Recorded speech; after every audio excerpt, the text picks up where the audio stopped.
everybody, it's Eric Pappenfuss. It's Friday, so it must be a buy day. And today, Kathy, my brother David, and I are here in East Aurora, New York at the Roycrofters campus.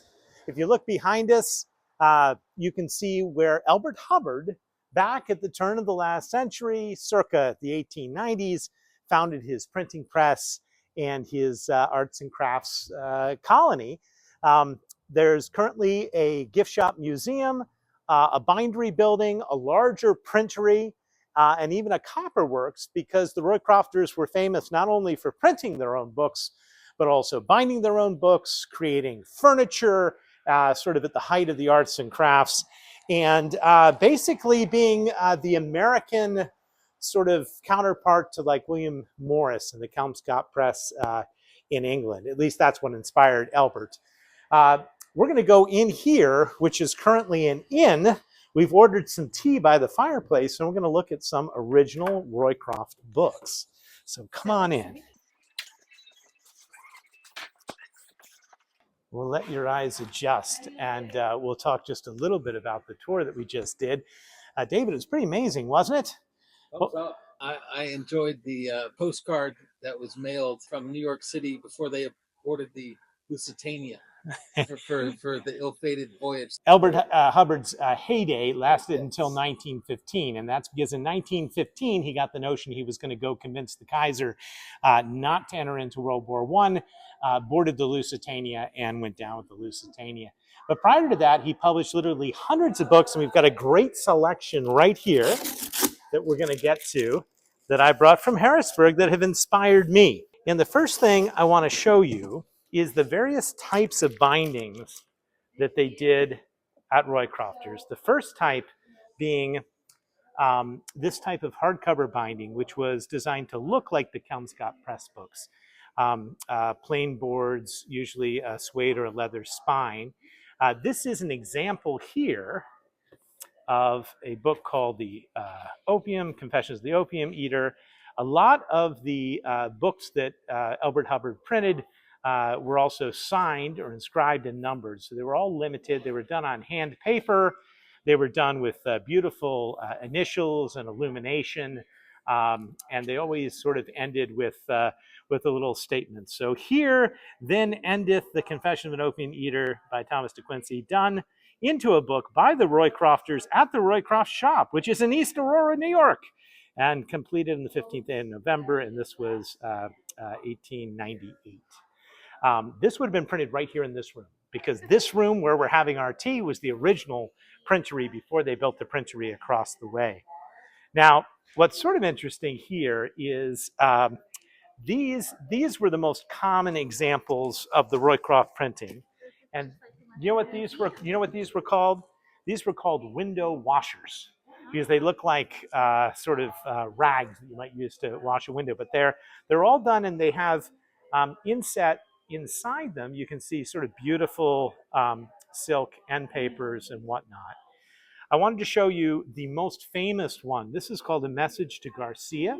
This is the Elbert Hubbard publication, which made him famous. He actually sold so many hundreds of thousands of copies of this particular message that he earned millions of dollars and was able to reinvest it here at the campus. It's a story about a soldier that takes a message from General McKinley to Garcia in the Spanish-American War. And it's really a story of following orders and being a good American. I like this book. Remember I showed you that a lot of the imprints are always numbered and signed by Elbert Hubbard? What's interesting is it's not ever Elbert Hubbard's actual signature. It was usually one of the illuminators or one of the people that worked at Roycroft who did it. Look at that beautiful Roycroft stamp. You can also see, here you can see the Roycroft watermark. You see the Roycroft watermark? And at any rate, what's interesting is this book, however, is actually signed by Elbert Hubbard, because this is a copy of his famous work, which he gave away to a friend of his. So there is the real Elbert Hubbard signature, and that is the traditional Elbert Hubbard signature. So we've got a nice mix of ones here. We do have a famous one in that this one here, Kathy, was illustrated by a very famous illustrator by the name of Denslow, W.W. Denslow. And he did these beautiful initials. Do you see those there? So pretty. Denslow also is famous for illustrating, being the first illustrator of The Wizard of Oz. And so all those early images of the Cowardly Lion and the Scarecrow, those are all Denslow illustrations. And aren't his beautiful initials just striking and gorgeous? All hand done, all hand printed, all done right here in East Aurora. Denslow even took the Roycroft moniker here and added his own little variation of that with the seahorse at the top. That's how you can tell it's a Denslow.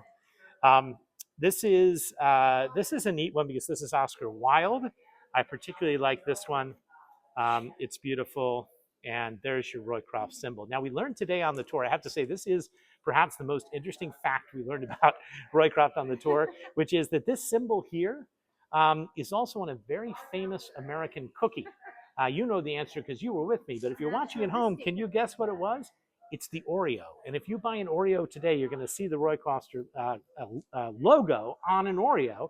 And Elbert Hubbard actually got in a lawsuit with the folks at the Oreo Cookie Company and ended up Nabisco. Well, now Nabisco, but ended up basically sharing the moniker. So it's both on Oreo cookies and on the Roycroft vest. One other interesting fact about these window washers. Well, what do you think? They're pretty appealing, right? They're meant to be beautiful, beautiful additions.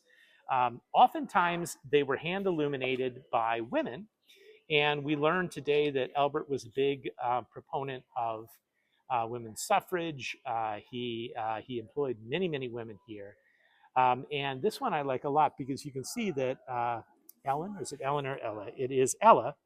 Ella, it looks like Ella Stackman is the illuminator, and she signed her name at the end, wrote the little Roycroft logo, and she is the one who then went through and did the hand illumination, so the hand coloring. Someone described it on the tour today. Our tour guide described it as like adult coloring books, but they're much more sophisticated than that. This was all done in hand, and this was all done by Ella, who was employed here at the printing shop. Pretty neat. One other thing that I really enjoyed on the tour, and I'm going to intersperse some photos and things of the tour now, which you can look at home. They had many of the original printing presses. They had examples of Denslow's work in terracotta, a terracotta lion that clearly inspired the Cowardly Lion. But also you could see examples of bookcases and publications which were done.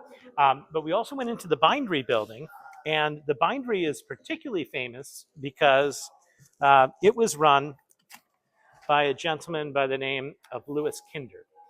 And Kinder wrote a very important manual for bookbinders, which this is the modern reproduction of it, but it basically explains the art of bookbinding. He was a master bookbinder, and we were fortunate to have one book that was bound by Kinder, and you can see an example of that here. Can you see that beautiful design? That is all very much Kinder. So you could get the deluxe version or the regular version. They're all limited. They're all handmade. But for instance, this one here, the Kinder version, also with the sort of fake, this is number 4. So it would start out on Japanese vellum and then make its way through other types of papers. So an example of fine binding and as well as regular binding here at Roycrofters. We had a wonderful day. I'm going to recommend one more book. If you're interested in learning about the printing history of Roycrofters like I am, I have found this book to be indispensable. Normally, I'm not a big fan of bibliographies, but I really do like this bibliography of the Roycroft Press because it will tell you beyond any doubt when the books were printed, who was working on them, at what time, and how big a print run and whatnot. A lot of the books that you see here, except for the very fancy bindings, they're still available today for under $100. You can find them, and they're really wonderful examples of the American arts and crafts movement. So we're going to end with the funny book. David, let's see if you find this funny. I find it funny. I tried to come up with something with a museum theme, something that maybe Elbert Hubbard would not have approved of, although we did learn that Elbert Hubbard was quite a showman. So maybe he did. He had his Stetson hat. He got a contract with Stetson. He was against tobacco, but he was fine putting his logo on tobacco products and matchbooks. But this is for the Modern Museum, not the Arts and Crafts Museum. It's how to preserve animal and other specimens in clear plastic. Now, get a load of this book. If I could just read to you, here is a clearly illustrated and plainly explained book on simple techniques of embedding animal specimens in natural and beautiful ways in clear plastic. And it tells you how to do that from the very beginning all the way to the very end. Quite an oddity of a pamphlet, but I think appropriate for our museum visit today. We'll put this one on display at the Scholar. Well, that's another buy day. Thanks for joining us here in East Aurora. Our next stop, I think, is going to be the Millard Fillmore House, but this was a wonderful way to talk about publishing and some of my favorite books. I hope you watch next Friday and every Friday at noon for more adventures in the world of books.